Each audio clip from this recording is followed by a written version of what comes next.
Bueno, buenos días. Hoy día vamos a empezar la clase de virología general. O sea, vamos a hacer una clase de virología general, que es con lo que vamos a empezar ahora para que ustedes conozcan a los virus. Ya dejamos las bacterias atrás.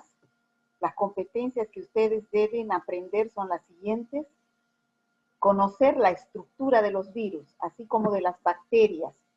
¿Sabían que la estructura era que tenían elementos obligados, pared celular, membrana citoplasmática, núcleo y citoplasma? Aquí también los virus tienen una estructura obligada, que son en la cápside, que es de naturaleza proteica, y el ácido nucleico. ¿Ya? Describir los pasos de la replicación viral. La replicación es la multiplicación de los virus. Ingresa un virus, pero ya dentro del organismo para producir una enfermedad, se forman miles de virus por el proceso llamado replicación viral. ¿Qué más tienen que saber en esta clase? Identificar la patogenia de las infecciones virales, los métodos de diagnóstico y el tratamiento de las infecciones virales. Es decir, cómo se produce una infección viral y cómo se identifica al virus que produce la infección viral. Reconocer las principales características de los virus, productores de infecciones virales, cómo se realiza el tratamiento, cómo se produce la transmisión, o sea, es la epidemiología de transmisión, la prevención, cómo podemos prevenir estas infecciones virales y el control de estas infecciones. Entonces, vamos a empezar diciendo que los virus son agentes infecciosos de estructura subcelular. ¿Qué significa de estructura subcelular? Que son bien pequeñitos. Son muy pequeñitos los virus, ¿ya? Mucho más pequeñitos que las bacterias. Si las bacterias se miden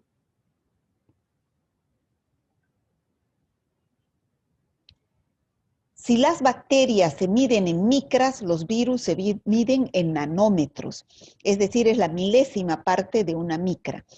Y esto que está subrayado acá es importantísimo. Son intracelulares estrictos.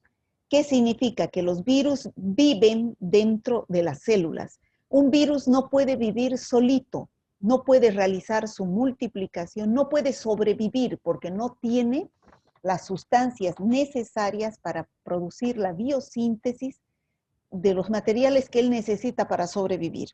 Entonces, los virus siempre viven dentro de una célula, por eso se dice, son intracelulares estrictos. Cuando ingresan al organismo a producir una infección, deben entrar a una célula, sea una célula muscular, célula endotelial, una bacteria, es una célula procariota, deben entrar siempre a una célula. Como les dije, son de pequeño tamaño, su estructura es elemental, está constituida por dos elementos solamente, que es el ácido nucleico y la cápside, y tienen un mecanismo de replicación, lo que permite que existan varios virus. ¿Cómo es la estructura de los virus? Los virus están constituidos, como vemos acá en la figura, ya dijimos anteriormente, por dos elementos obligados. O sea, siempre debe existir en todos los virus estos dos elementos. ¿Cuáles son? El ácido nucleico, que lo tenemos enrollado acá adentro. Hay virus que tienen como ácido nucleico el ADN, que es ácido desoxirribonucleico, y hay virus que tienen como ácido nucleico el ARN. O es ARN o es ADN, pero no tienen los dos juntos, ¿ya? Además de ese ácido nucleico, ¿cuál es el otro elemento que es obligatorio que deben tener todos los virus? Este que lo ven acá en amarillo clarito.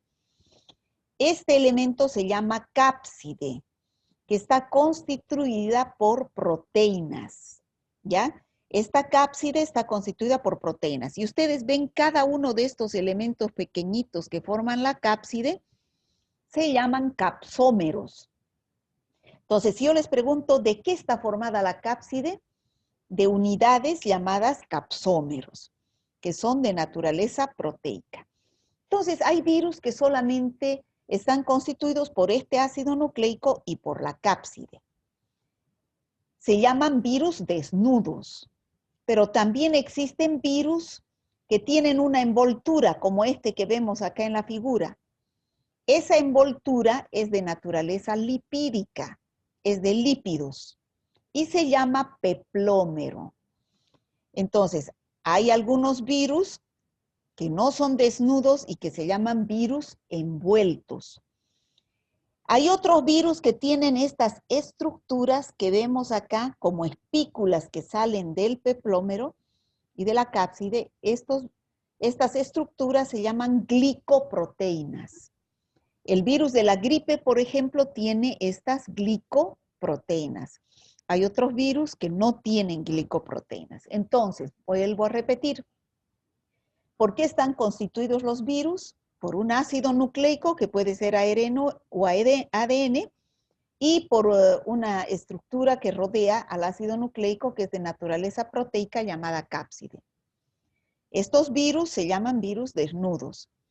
Eso es lo elemental que debe tener todo virus. Hay otros virus que tienen una envoltura que es de naturaleza lipídica, llamada peplómero, que no todos los virus tienen, y otros tienen estas estructuras que son espículas que salen de la cápside o del peplómero, llamadas glicoproteínas. Aquí tenemos la estructura de los virus, aquí adentro tiene el ácido nucleico y aquí tenemos la cápside constituida por capsómeros, ¿ya? Aquí tenemos entonces cómo es la morfología de los virus. Ya hemos dicho que el virus está constituido por su ácido nucleico, cápside, y los que son virus envueltos por peplómero. Así como las bacterias presentan morfología diferente, como ser cocos, bacilos, espirilos, los virus se presentan también bajo estas tres formas. Pueden tener forma icosaédrica, forma helicoidal, o una mezcla de las dos, que es una morfología mixta. ¿En qué consiste la morfología icosaédrica? De que los virus adoptan la morfología de un icosaedro. ¿Y qué es un icosaedro? Es una figura geométrica. Como vemos aquí en la figura, tiene 30 caras. Entonces, esa morfología adoptan unos virus. La cápside tiene esta morfología icosaédrica. Hay virus que tienen estas glicoproteínas y dentro tenemos al ácido nucleico. Este virus está constituido por una envoltura. Entonces, esa es la cápside. Morfología icosaédrica. Hay otros virus, como dijimos anteriormente, que adoptan esta morfología, que es la forma de una hélice, ¿ya? La forma de una hélice, morfología helicoidal.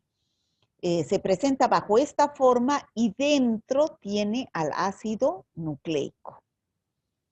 Y hay otros virus que presentan una morfología mixta, es decir, una mezcla de la icosaédrica acá en la cabeza, en la parte superior, y la morfología helicoidal. ¿Ya? Por ejemplo, el virus que produce la viruela, llamado poxvirus, tiene esta doble morfología, simetría, que es la morfología mixta. ¿Ya? También existen virus que infectan a las bacterias y se llaman bacteriófagos, y estos también presentan una morfología mixta. ¿Cómo es la historia de los virus? La historia de los virus es mucho más nueva que la bacteriología. Ustedes saben que la bacteriología es más antigua porque son más grandes y se ha podido estudiar su estructura y con el microscopio. O sea, se ha podido ver la morfología de las bacterias con el descubrimiento del microscopio por Anton van Leeuwenhoek. En cambio, los virus, al ser tan pequeñitos, no se podría estudiar con el microscopio óptico. Entonces necesita un microscopio de mayor resolución, que es el microscopio electrónico. Por eso que no está al alcance de cualquier laboratorio y es por eso que no se pueden estudiar los virus en cualquier lugar y es por eso también que es una ciencia reciente. Aquí tenemos una comparación entre el tamaño de lo que es una bacteria, en ese caso la Escherichia coli, que es un bacilo, y aquí tenemos los diferentes tamaños de virus. Fíjense la diferencia de tamaño. Desde el virus más pequeñito que mide 20 a 30 nanómetros, los virus se miden en nanómetros, que es la milésima parte de una micra. Las bacterias se miden en micras. Por ejemplo, esta bacteria mide una micra, ¿no? Una micra tiene de ancho por unos 7 a 8 micras de largo. Entonces, eso transformado en nanómetros se multiplica por 1000, que es la milésima parte, ¿no? El nanómetro de la micra.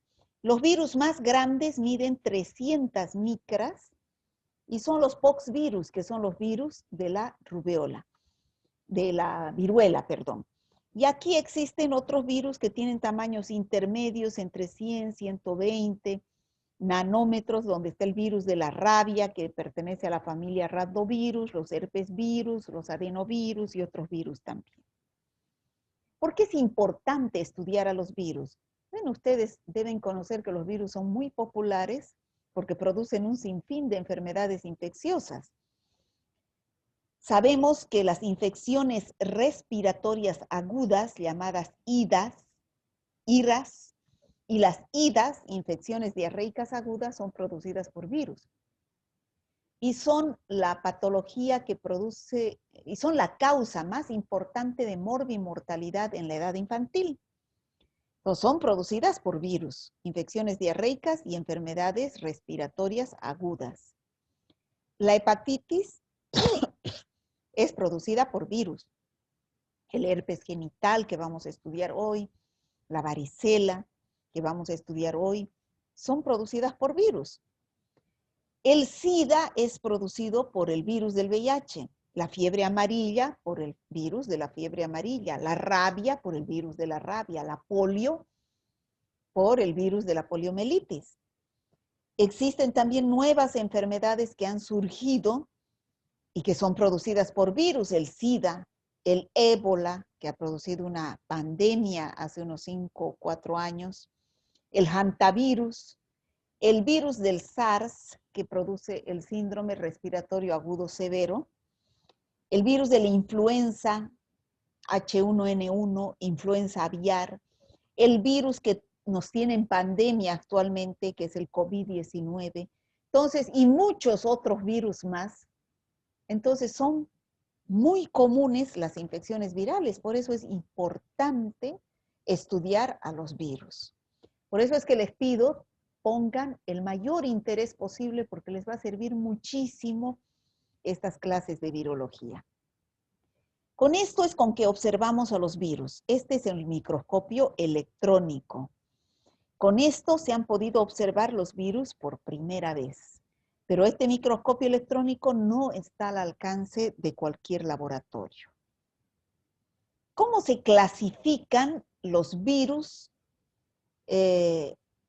Hay varias formas para clasificar a los virus. Según el huésped al cual infectan. Ya hemos dicho que los virus no pueden vivir solos, necesitan infectar células. Si infectan las células de los vertebrados, también pueden infectar las células de los invertebrados. Por ejemplo, ingresan los virus a infectar a los mosquitos. Se replican en las células salivales de los mosquitos. Por ejemplo, Aedes aegypti produce ese mosquito, produce la replicación del virus del dengue, ¿no? Es un invertebrado. También infectan las plantas, también infectan las bacterias, por eso se llaman bacteriófagos, los virus que llegan a las bacterias. Y la epidemiología. Entonces, los virus producen una serie de infecciones, ¿no? Producen una serie de infecciones. De acuerdo a que se localicen los virus respiratorios, los virus entéricos, producen infecciones respiratorias, producen infecciones gastrointestinales o diarreas, y los arbovirus, que producen infecciones transmitidas por artrópodos. Tal es el caso del virus del dengue, de la fiebre amarilla, ¿no? Entonces, producen una serie de infecciones virales. De acuerdo a la clínica que producen, los virus pueden producir infecciones localizadas, como por ejemplo la gripe. Se localiza solamente en el aparato respiratorio superior. O infecciones generalizadas, como por ejemplo el VIH, que produce el SIDA, produce una infección generalizada, la hepatitis, ¿no? Entonces son los que producen infecciones generalizadas. ¿Cómo se produce la acción patógena de los virus? Para que los virus produzcan infecciones, se necesitan de dos tipos de factores. Factores del propio virus y factores del huésped.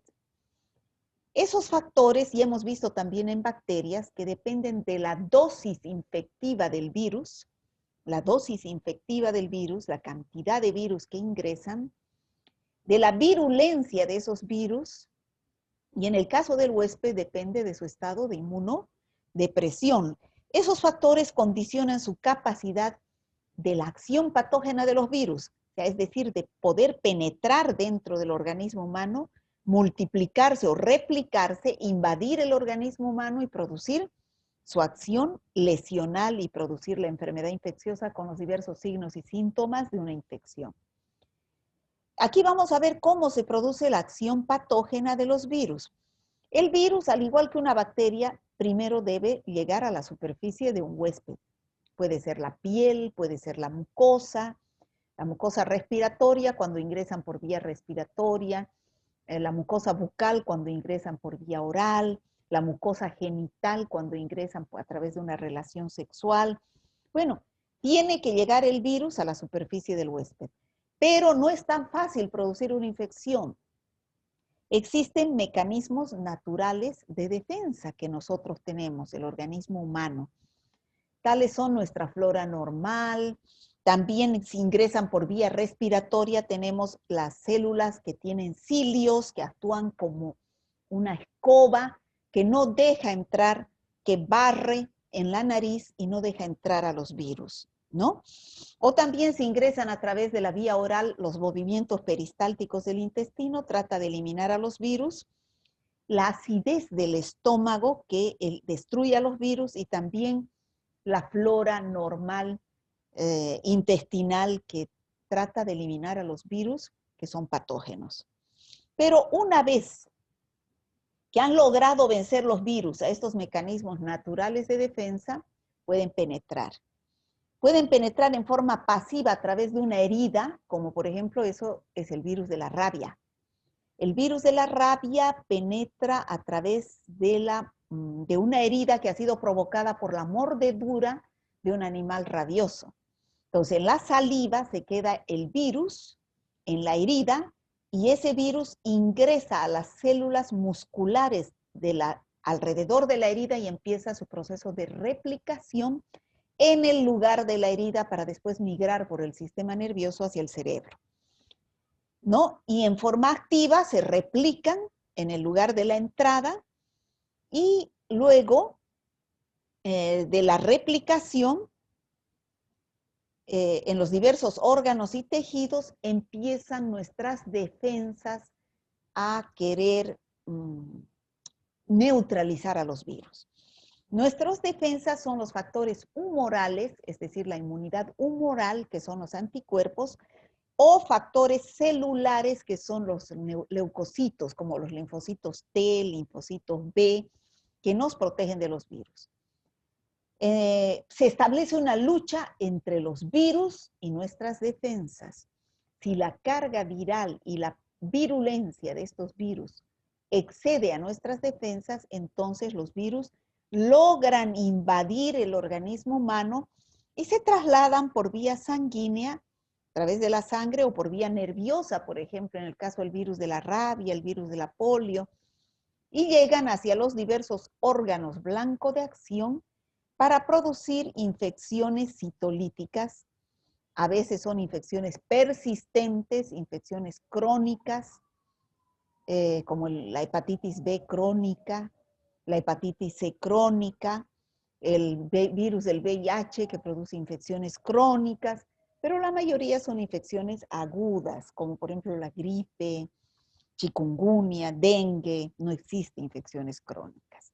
Bueno, ya hemos visto entonces cómo se produce la patogenia de una infección viral.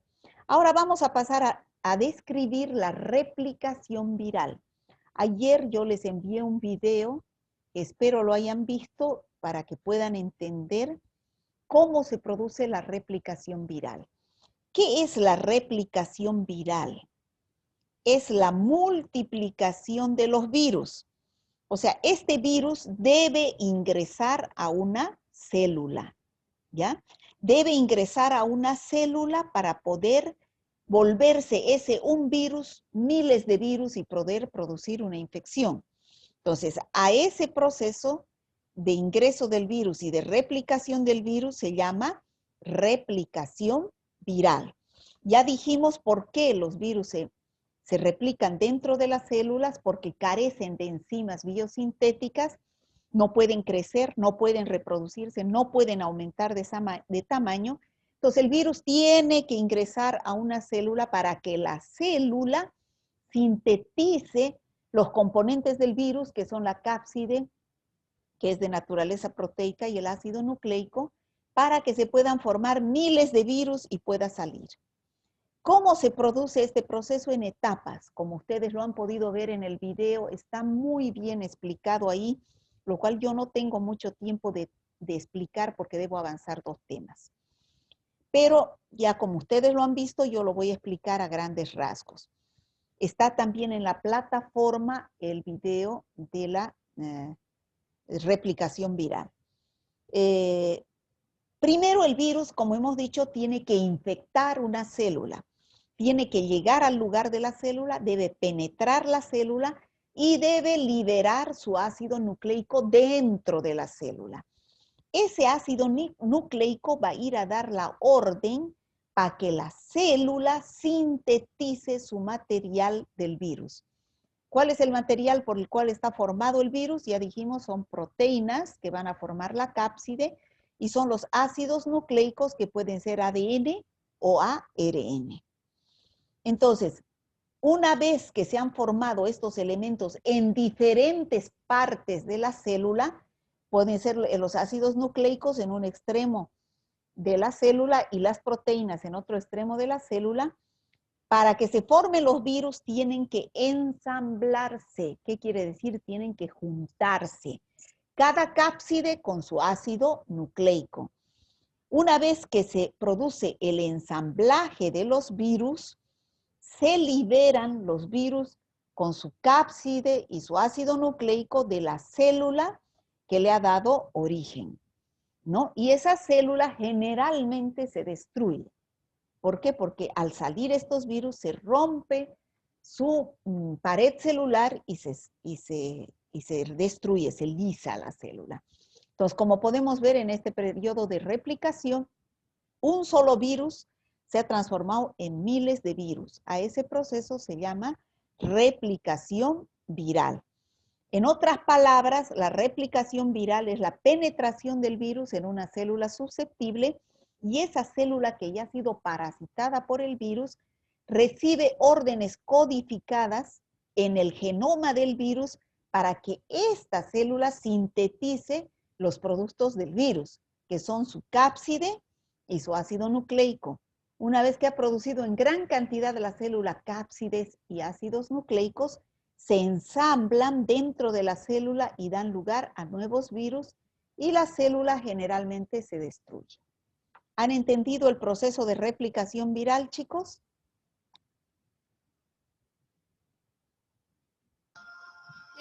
Sí, doctora. Sí, doctora. Ya. Ahora, Sí, ¿cómo doctora. hacemos el diagnóstico de laboratorio de los virus? Chicos, esto es la parte práctica que ustedes deben entender para poder interpretar los resultados. No sé si ustedes se acuerdan a principios de este año cuando entramos recién en la pandemia, yo les explicaba el diagnóstico directo e indirecto del coronavirus para que ustedes puedan explicar en sus casas y no haya tanta desinformación. Para todos los virus en general hay dos tipos de diagnóstico. O sea, ustedes cuando sospechan de un coronavirus o cuando sospechan de una hepatitis o cuando sospechan de un VIH, pueden pedir dos tipos de diagnóstico, diagnóstico directo o indirecto. El directo es para ver al virus, busca al virus solamente. En cambio, el indirecto no busca al virus, indirectamente busca los anticuerpos que produce el virus. Entonces, ¿cuál va a ser la muestra donde se encuentren estos anticuerpos? En la sangre. En la sangre se buscan los anticuerpos. Este es un diagnóstico directo. ¿Qué tenemos? ¿Qué pruebas tenemos para diagnóstico indirecto? Las pruebas rápidas, que tanto hemos oído hablar en esta pandemia, pruebas rápidas para coronavirus. Busca anticuerpos del virus, no lo busca el virus. Las pruebas de ELISA, ¿no? También buscan anticuerpos. Las pruebas de inmunofluorescencia indirecta que han debido ver en Chagas al ver parasitología, al ver toxoplasmosis, ¿no? También existen estas pruebas indirectas de inmunofluorescencia indirecta, hemaglutinación indirecta, que buscan anticuerpos que produce el virus a su entrada. No son pruebas muy específicas porque no busca el virus, sino sus anticuerpos. En cambio, el diagnóstico directo, como dice su nombre, directamente se va a buscar al virus. ¿Mediante qué? Mediante aislamiento en los cultivos celulares. O sea, los virus no se pueden cultivar en agar sangre, agar chocolate, agar maconque y como las bacterias. No. Los virus necesitan células vivas. Hemos dicho que son intracelulares estrictos para poder replicarse. Entonces necesitamos células vivas. Necesitan animales de experimentación para poder cultivar a los virus, o células vero, o células de riñón de mono, de embrión de pollo, de hígado de perro. Entonces, esas son las células en las cuales se inyecta el material biológico, ¿no es cierto? Que nos sacaban sangre, o que es un hisopado nasal para coronavirus, para gripe. Nos sacan la muestra del lugar donde se encuentra el virus para sembrarlo en estos cultivos celulares o para mirarlo en el microscopio electrónico donde existe, o también para hacer las pruebas moleculares. Aquí me falta la PCR, reacción en cadena de la polimerasa, que es la que detecta el material genético del virus para poder identificarlo, ¿ya? Esas pruebas directas son más caras, por eso son menos accesibles que las pruebas indirectas. No es lo mismo hacer una prueba rápida para coronavirus que una PCR para coronavirus. Para la PCR yo tengo que ver al virus mediante un reactor que me saque el material genético del virus y yo digo, sí es coronavirus con seguridad, porque me codifica ese material genético.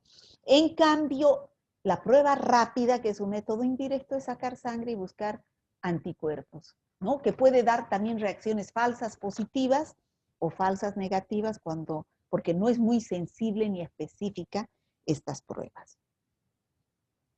Aquí tenemos laboratorios de virus, donde se trabaja con animales de experimentación, con normas de bioseguridad más elevadas que trabajando con bacterias en una campana de bioseguridad, llamada también campana de flujo laminar, con guantes, debería trabajar con barbijo, con gorro, con lentes, ¿no? Pero aquí está trabajando dentro de un ambiente de bioseguridad. Este es un vidrio que lo protege y solamente ingresa con sus manos.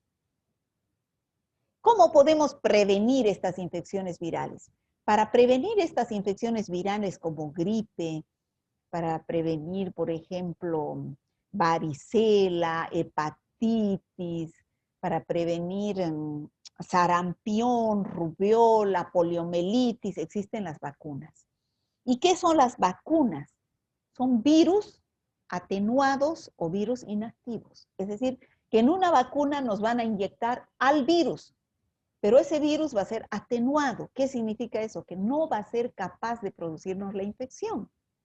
Ha sido tratado ese virus en el laboratorio mediante diversos reactivos químicos para que no tenga la propiedad, al ser inyectado mediante la vacuna, de producir enfermedad, sino que son atenuados para que se reconozca en nuestro organismo el material genético de ese virus y nuestro organismo produzca anticuerpos contra ese virus para defendernos. Estas son las vacunas.